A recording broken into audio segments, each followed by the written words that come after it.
mengapresiasi ya yang setinggi-tingginya kepada penyelenggara. Betul-betul menurut saya ini hal yang sangat-sangat penting. Saya berharap mudah-mudahan sepanjang saya bicara ini sinyalnya nggak hilang. Makanya videonya ini saya matikan agar supaya menghemat saya lihat sinyalnya di sini kurang bagus ya. Sinyalnya bagus, Pertama-tama saya menyatakan terima kasih dan apresiasi yang setinggi-tingginya. Saya mengapresiasi betul ya kelahiran buku Politik Hukum Penghapusan Kekerasan Seksual. Ini memang penting sekali dan menurut saya Mbak Nini Rahayu sudah menghadirkan sebuah karya kemanusiaan yang luar biasa di tengah-tengah gersangnya ya upaya-upaya memanusiakan manusia. Karena itu menurut saya buku ini penting dibaca oleh para pengambil keputusan, para pemangku kepentingannya di negeri ini sehingga mengerti betul apa yang sedang kita perbincangkan ya pada sore hari ini. Karena terus terang saja banyak selama ini ketika kita membahas tentang kekerasan seksual, kebanyakan kita itu hanya membahasnya dari pengetahuan yang sifatnya itu mitos. Ya kadang-kadang saya bingung ya kok orang percaya ya sama mitos atau percaya kepada pandangan-pandangan yang tidak punya dasar saintifik yang kuat. Karena itu menurut saya buku ini memiliki nilai yang sangat luar biasa, memberikan insight ya, memberikan enlightenment, pencerahan kepada kita semua tentang bahayanya kekerasan seksual. Karena terus terang saja bahwa saya melihat masyarakat kita itu kalau kita menyebut kekerasan seksual itu nggak merinding gitu, biasa aja, sepertinya itu sesuatu yang biasa-biasa saja, bahkan banyak orang yang malah tertawa sinis gitu, apa sih masalahnya gitu ya. Karena itu saya sangat mengapresiasi bahwa buku ini hadir tepat pada waktunya dan sungguh-sungguh dapat menjadi pencerahan ya bagi orang-orang yang punya hati nurani. Dan kita berharap bahwa ketika Anda menyebut diri manusia, sesungguhnya Anda harus menonjolkan ya sisi nurani itu, karena itulah esensi dari keberadaan kita sebagai manusia. Terus terangnya sebagai orang yang percaya kepada meskipun tidak di Islam tidak ada hukum karma, tetapi saya percaya apa yang disebut dengan karomah atau kemuliaan atau semacam pahala ya dari Allah Subhanahu wa taala. Dan saya kira ya kalau kita memberikan pertolongan, karena secara politis nilainya nggak begitu tidak begitu positif, tetapi nilai kemanusiaan terhadap undang-undang seperti ini itu luar biasa. Jangan salah loh bahwa kita menolong orang-orang yang tertindas. Kalau di dalam Al-Quran itu disebut kalangan mustada'afin. Itu saya selalu percaya ya sebagai orang yang beragama, itu saya selalu percaya bahwa tangan Tuhan akan bekerja terus untuk menolong kita, untuk menyukseskan kita, untuk membantu kita dalam saat-saat yang kesulitan. Ya seperti tadi dijelaskan oleh Mbak Nini secara panjang lebar, masyarakat kita itu belum punya kesadaran, bahkan belum punya pengetahuan yang komprehensif mengenai kekerasan seksual. Jadi kalau kita menyebut kekerasan seksual itu buat kebanyakan orang, itu seolah-olah itu bukan masalah. Nah, kalau kita katakan kekerasan seksual itu dialami oleh siapa? Banyak sekali. Karena hampir 1 dari 3 orang perempuan itu mengalami kekerasan seksual. Memang bentuknya berbeda-beda dan skala kekerasannya juga berbeda-beda, tetapi sekecil apapun kekerasan seksual itu akan tetap membekas ya di dalam diri seseorang dan itu tidak akan terlupakan sampai mati. Karena itu saya selalu melihat kalau kita menolong ya kelompok-kelompok yang tertindas ya, kelompok-kelompok yang tidak bisa menyorakan penderitaannya, kelompok-kelompok yang di dalam Al-Quran itu disebut mustada'afin, saya kira percaya bahwa pertolongan Tuhan itu akan jauh lebih besar dari apa yang kita bayangkan. Nah, sekarang kenapa sih penting ya? Kenapa sih penting kita berbicara tentang penghapusan kekerasan seksual? Dan ini penting ya dilembagakan dalam sebuah undang-undang. Karena terus terang saja, karakter baik manusia itu salah satunya itu harus dibangun melalui hukum yang tegas. Contohnya begini ya, kalau kita ke Singapura, kita akan melihat bahwa masyarakat Singapura itu kok sangat disiplin dalam hal kebersihan, dalam hal tata tertib, ya terutama tata tertib berlalu lintas, yang ngantri dan sebagainya. Kenapa? Karena bukan hanya itu dibangun melalui pendidikan, melainkan juga dibangun melalui hukum yang tegas, hukum yang jelas. Karena itu menurut saya sudah hopeless ya dengan dengan pendidikan kita, tetapi mungkin ya dengan adanya hukum atau dengan adanya undang-undang penghapusan kekerasan seksual, masyarakat kita akan mulai secara bertahap. Tentu nggak sekaligus ya, nggak sekali hari ini disahkan lalu besok itu lalu berubah karakteristik masyarakat kita, saya pikir enggak. Tetapi paling tidak sudah ada payung ya yang akan menjadi landasan pijak bagi perubahan karakteristik masyarakat kita yang abai terhadap kekerasan seksual. Nah, karena itu saya saya belum membaca bukunya Mbak Nini ya, tetapi secara saya sudah tahu siapa Mbak Nini, karena itu ketika kita melihat sebuah buku kita mesti tahu penulisnya itu siapa. Karena itu saya tidak meragukan lagi, karena Mbak Nini ini bukan hanya menulis berdasarkan kemampuan intelektualnya, tetapi menulis berdasarkan pengalaman nyata di lapangan. Dan itu poin yang sangat-sangat penting bagi seorang penulis. Jadi kalau banyak ya penulis, tapi penulis itu saya selalu melihat dia siapa dia punya pengalaman nggak bersentuhan dengan isu-isu yang dituliskan di dalam bukunya. Karena kalau hanya sekedar kemampuan intelektual itu tidak terlalu dalam ya. Karena itu meskipun saya belum membaca bukunya Mbak Nini, tetapi dari penjelasan yang tadi, tetapi juga saya mengenal Mbak Nini itu siapa yang selama ini sangat vokal dan sangat intens di dalam upaya-upaya pergulatan membela kemanusiaan, terutama membela hak-hak asasi manusia, dan dalam konteks ini membela hak-hak asasi perempuan yang paling banyak mengalami ketertindasan di negeri ini. Nah, saya melihat dari penjelasan tadi paling tidak ya ada 5 alasan kenapa undang-undang penghapusan kekerasan seksual itu menjadi sangat mendesak untuk digolkan ya. Yang pertama adalah bahwa RUU ini seperti juga tadi dijelaskan oleh Mbak Nini dalam bukunya itu sudah mencakup paling tidak 9 jenis kekerasan seksual, karena memang secara pengetahuan kita melihat ada 15 jenis ya kekerasan seksual yang terjadi di dalam kasus-kasus yang real di masyarakat.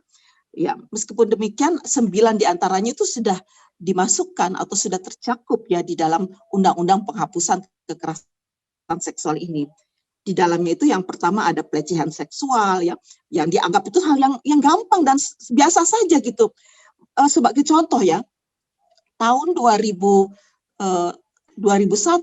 saya membawa ini yang saya bawa ini bukan orang biasa loh, itu eselon 1 yang di dalamnya itu ada direktur, ada kanwil, ya pokoknya eselon 1 di negeri ini saya membawa mereka ada sekitar 20 orang untuk studi banding di Universitas Lund di Swedia.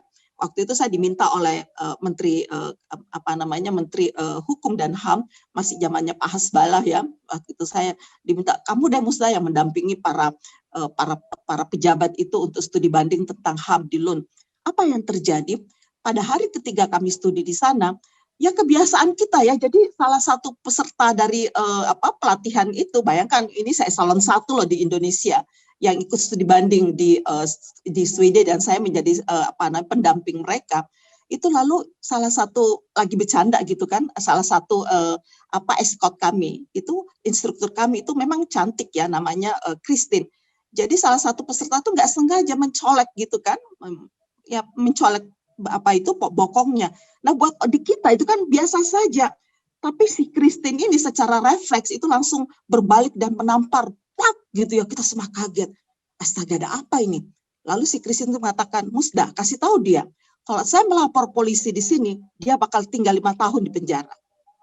Itu kan salah satu bagaimana orang-orang di barat itu misalnya di negara-negara Skandinavia itu sangat takut sekali colak-colik. Ya meskipun kita lihat di tengah jalan itu mereka ciuman, tapi kan kalau mereka ciuman itu suka sama suka, yaitu 2 hal yang berbeda. Tapi dalam hal seperti ini kita nggak berani, tangan kita itu harus dijaga baik-baik ya. Tangan, sikap ya, dan juga pandangan mata kita itu tidak boleh karena itu pendidikan yang seperti itu sudah dibangun sejak kecil mereka melalui apa yang disebut dengan pendidikan seksual. Tetapi kalau di Indonesia saya menyebut pendidikan seksual, wah semua kebakaran jenggot. Karena pikiran mereka itu adalah pikiran yang cabul ya, dipikir kita ingin mengajarkan kecabulan kepada anak-anak. Bukan itu. Nah, karena itu saya berpikir bahwa 9 jenis kekerasan seksual yang dicakup dalam undang-undang ini sudah sangat penting ya disampaikan kepada masyarakat bahwa itu adalah sebuah pelanggaran. bahwa itu adalah sebuah crime. Apakah kamu melakukannya secara bercanda? Maka itu nggak boleh orang bercanda terhadap hal-hal yang sensitif seperti ini. Nah, yang kedua, eksploitasi seksual itu kan terjadi di mana-mana, ya, dan itu tidak dianggap sebagai bukan masalah gitu, bahkan bukan pelanggaran hukum. Pemaksaan kontrasepsi itu juga harus dicatat, itu nggak boleh, karena semua bentuk pemaksaan itu pasti nggak enak, pasti itu merampas ya hak asasi kita sebagai manusia.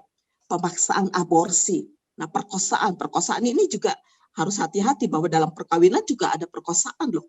Kita nggak boleh meskipun kita suami istri, kamu juga harus minta apakah saya sebagai istri suka atau tidak, karena istri itu adalah manusia, punya perasaan, ya punya fantasi, nggak selamanya dia siap untuk melakukan seksual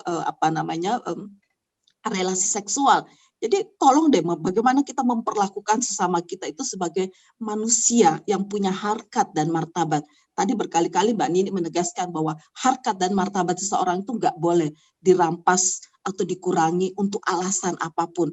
Nah, ini kan penting bagaimana mengajarkan kepada anak-anak kita untuk mengapresiasi sesamanya, supaya mereka tidak gampang-gampang gitu ya melecehkan orang lain untuk alasan apapun.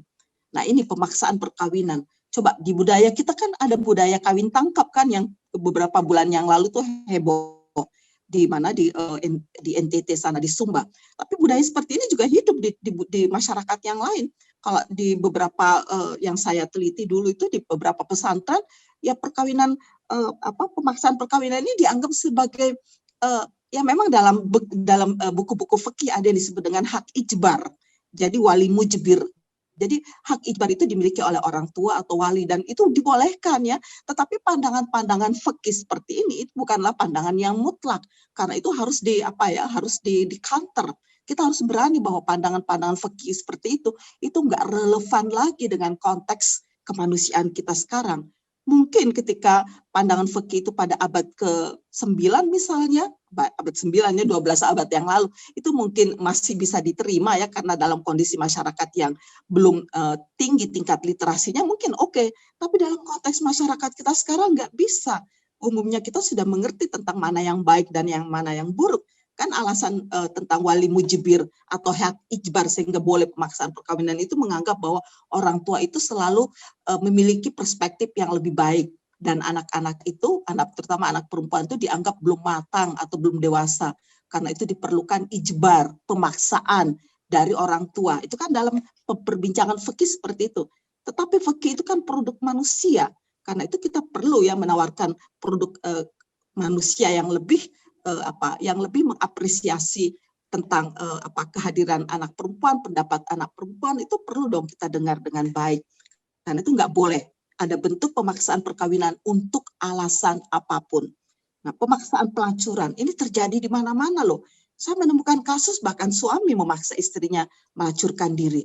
Ya, jadi kadang-kadang ada juga loh perkawinan si laki-laki ini sengaja menikahi seorang perempuan, kemudian perempuan itu dijadikan sebagai sebagai objek seksual. Dia memasarkannya di mana-mana. Saya bilang, aduh, betul-betul dia manusia ini sudah lebih dari binatang. Tetapi hukum kita tidak mampu menjerat hal-hal yang seperti itu di masyarakat kita. Dan ini terjadi kasat mata. Coba deh kalau Bapak Ibu, saya punya beberapa kasus tuh yang di mana di Gunung Putri, yang di tempat-tempat yang Arab-Arab itu, wah itu mengerikan sekali. Nah, perbudakan seksual, sebenarnya deket-deket segitu, penyiksaan seksual. Ini terjadi di mana-mana dan tidak bisa ditangkap. Nah, tahu nggak, KUHP dan rancangan KUHP kita itu hanya menyebutkan 5 ya kejahatan seksual. Yang pertama itu perkosaan. Itu pun perkosaan tidak termasuk dalam kehidupan suami istri. Ini kan aneh juga nih. Jadi kalau suami istri nggak dianggap perkosaan gitu ya. Pencabulan, perdagangan manusia itu tadi yang disebutkan oleh Mbak Nini, undang-undang apa itu satu, saya lupa. Lalu juga menganjurkan seseorang menggugurkan kandungan. Nah, mucikari, nah, itu kan terlalu menurut saya tidak mencakup berbagai kasus yang secara real terjadi di masyarakat, yang karena itu kita butuh betul-betul sebuah undang-undang baru yang betul-betul bisa menjerat ya kejahatan-kejahatan seksual yang kasat mata di depan mata. Nah, yang kedua menurut saya kenapa undang-undang ini penting sekali digolkan atau dibangun untuk kebaikan masyarakat kita. Karena apa? Karena RUU penghapusan kekerasan seksual ini merupakan hukum pidana khusus, ya sama seperti Undang-Undang Pemberantasan Tindak Pidana Perdagangan Orang, ya Undang-Undang PTPPO yang tadi saya ingin katakan ya. Nah, yang kedua juga sebagai hukum pidana khusus yang memungkinkan penggabungan hukum formil dan hukum material. Nah, sudah ada kan, jadi sangat luas cakupannya. Yang ketiga, hukum material, khususnya hukum acara dapat diatur menyimpang dari buku 1 KUHP dan seterusnya. Karena itu ini loh urgensinya ya. Kemudian dalam RUU penghapusan seksual ini satu saksi itu adalah saksi dan alat bukti yang lain. Jadi nggak seperti dalam KUHP yang saksi itu harus betul-betul melihat dengan mata kepala, yang nggak mesti harus seperti itulah, karena ini sesuatu yang sangat sulit dibuktikan. Karena itu sistem pembuktiannya lebih responsif terhadap korban. Karena itu di dalam undang-undang ini disebutkan alat bukti itu bisa meliputi surat keterangan psikolog, ya, atau psikiater.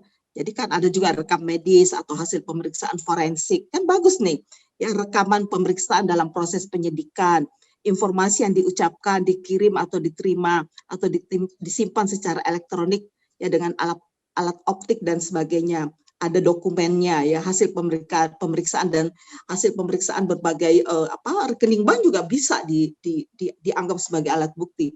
Nah, ini kan jadi membantu pihak korban jadinya. Nah, saksi dari pihak korban juga itu ada mengaku, yang misalnya psikolog, ya, berbagai saksi, jadi sangat luas gitu, jadi nggak kaku gitu di dalam menangani persoalan-persoalan kekerasan seperti ini.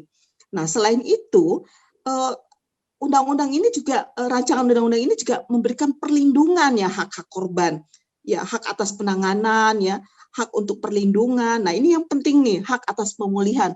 Banyak loh yang nggak paham bahwa orang yang mengalami kekerasan seksual itu akan menderita seumur hidupnya. Itu akan bahkan mereka itu perlu trauma healing, mengalami trauma, depresi, mengalami hancur ya martabat dirinya. Aduh, saya nggak kebayang deh kalau ketemu yang korban-korban seperti ini, rasanya saya bisa merasakan bagaimana dia merasakan bahwa dunia ini sudah kiamat, ya. Nah, hak untuk ganti rugi juga ada loh, hak keluarga korban juga ada. Nah, tetapi juga perlu kita baca dengan seksama bahwa rancangan undang-undang penghapusan kekerasan seksual ini seperti tadi disampaikan oleh Mbak Nini itu sudah mencakup tentang bahwa si pelakunya itu bukan hanya mendapatkan pidana penjara, tetapi juga ada rehabilitasi khusus. Ya, memang penting juga mereka direhabilitasi. Kenapa? Agar supaya tidak mengulangi lagi, ya, kebiadabannya itu. Jadi menarik nih, ya. Jadi ini memberikan perlindungan atau memberikan semacam perbaikan masa depan, bukan hanya untuk korban, tetapi juga untuk pelaku. Ya, meskipun kita greget banget nih sama pelaku, tetapi atas dasar kemanusiaan, ya tetap saja bahwa mereka juga berhak yang mendapatkan upaya-upaya rehabilitasi, ya. Meskipun rehabilitasi untuk korban dan rehabilitasi bagi pelaku itu berbeda bentuknya. Jadi kalau yang untuk korban itu berupa pemulihan agar yang bersangkutan itu pulih dari penderitaannya, baik secara fisik ya maupun secara mental. Nah, rehabilitasi bagi para pelaku seperti tadi disebutkan oleh Mbak Nini, ya, supaya dia tuh terbangun kesadaran kemanusiaannya agar supaya tidak melakukan hal-hal yang biadab itu lagi. Nah, selain ya beberapa alasan saya sebutkan tadi, itu menarik kalau kita membaca RUU penghapusan kekerasan seksual ini memberikan perhatian pada upaya-upaya pencegahan. Jadi preventing, jadi ada upaya-upaya pencegahannya supaya jadi undang-undang ini tidak hanya menangkap di hulunya, tetapi juga bagaimana nih upaya-upaya preventing, karena preventing itu penting sekali, ya. Yang kedua, pendidikan dan pelatihan bagi penegak hukum. Nah, dengan demikian kan ada upaya-upaya rekonstruksi budaya, dari budaya yang pandangan budaya masyarakat kita yang menganggap itu bukan sebuah crime. Nah, lama-kelamaan kan akan terbangun, oh nggak boleh, itu adalah sebuah kejahatan, itu melanggar hukum, itu kebiadaban, bahkan nanti akan terbangun sebuah kesadaran di masyarakat kita bahwa perilaku kekerasan seksual itu adalah melanggar esensi agama. Karena semua agama dan semua kepercayaan itu sebetulnya melarang itu, ya. Cuma interpretasinya yang seperti tadi saya katakan yang masih memberikan kelonggaran, seperti yang saya katakan hak ijbar di dalam kitab fikih yang terkait dengan Islam, ya. Yang ketiga itu pemantauan pelaksanaan undang-undang penghapusan kekerasan seksual. Jadi ada upaya pemantauannya segala. Karena itu saya pikir ini penting sekali buat kita semua, bagaimana kita mendorong supaya undang-undang ini betul-betul secara cepat ya dibutuhkan, karena sesungguhnya ini juga terkait dengan apa yang disampaikan oleh Menteri Pendidikan. Ini menarik loh, beberapa waktu yang lalu saya melakukan dialog nasional dengan Menteri Pendidikan, dan untuk pertama kali ya dalam sejarah Republik ini Menteri Pendidikan itu mengaku ada 3 dosa pendidikan selama ini. Yang pertama menurut Pak Menteri, aku manggilnya itu Mas Menteri, itu adalah bahwa pendidikan kita itu menghasilkan pandangan yang intoleransi dalam masyarakat. Pak, ini kan mengerikan sekali bagaimana pendidikan kita justru menghasilkan berbagai bentuk intoleransi. Yang kedua menghasilkan bullying, yaitu salah satu dosa pendidikan kita. Nah, dosa yang ketiga itu adalah bahwa kekerasan seksual itu justru diabaikan dalam dunia pendidikan. Bahkan terjadi banyak sekali ya kasus-kasus kekerasan seksual, tetapi itu nggak diungkap, mulai dari tingkat PAUD ya sampai ke tingkat perguruan tinggi. Bahkan banyak perguruan tinggi mendenial ya, menegasikan bahwa tidak terjadi di sini kekerasan seksual. Alasannya agar supaya lembaga pendidikannya itu tidak tercemar. Loh, itu kebalikannya menurut saya, justru dengan kamu membuka kasus-kasus kekerasan seksual itu akan mengangkat ya nama baik, bahkan nama harum institusi pendidikan itu, bahwa institusi pendidikan menjadi sebuah institusi yang paling depan bicara tentang penghapusan segala macam bentuk kekerasan seksual yang notabene itu adalah sebuah kebiadaban, sebuah bentuk pelanggaran hak asasi manusia yang paling esensial. Saya kira itu yang dapat saya sampaikan, mudah-mudahan memberikan insight kepada kita semua, dan semoga kita semuanya mendapatkan hidayah dari Allah agar supaya nurani kita itu bekerja dengan baik untuk memberikan perlindungan kepada kelompok mustadafin yang sungguh-sungguh membutuhkan pertolongan dari kita semua sebagai sesama manusia. Terakhir, wassalamualaikum warahmatullahi wabarakatuh.